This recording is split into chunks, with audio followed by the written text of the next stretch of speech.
At a board meeting Wednesday, CAPK announced that it plans to sunset its summer and after-school services at the Shafter Youth Center. I'm Sam Hoyle, your neighborhood reporter. They say they're moving funding around to fund other critical aspects of the nonprofit. According to the agenda, the Youth Center provides services to over 45 kids and their families across each program, but notes that due to funding cuts to food-related programs, additional food bank funding is necessary. Our agency on a continual basis takes a look at how we're evaluating impact at the community level and where we're making investments where it's desperately needed. That's Pritika Ram, Chief Business Development Officer for CAPK, and according to the presentation, the suspension of those services and subsequent reallocation of funds could fund as many as 160,000 meals this year and approximately 500,000 next.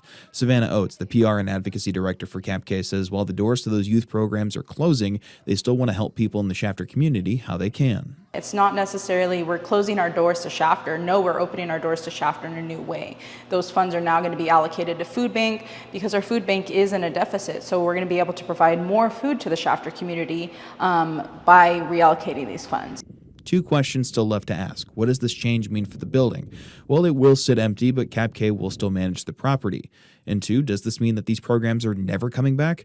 Oates says the organization routinely reviews their funding and options, and they'll keep the community updated on any changes coming to the center. There's talks of potentially, workforce development or retrofitting it for our CAPK Head Start program so it could be larger and better for the community. We're talking with the city of Shafter to see what their needs are. So there's lots of room for what it could be, what it's going to be, and then in the future, if there's a need and the funding's there and we see that we need to do after-school program again, that's never out the question. We're just going to assess. The organization says it will be wrapping up its summer and after-school services after the end of this summer session on August 1st. In Shafter, I'm Sam Hoyle, your neighborhood reporter.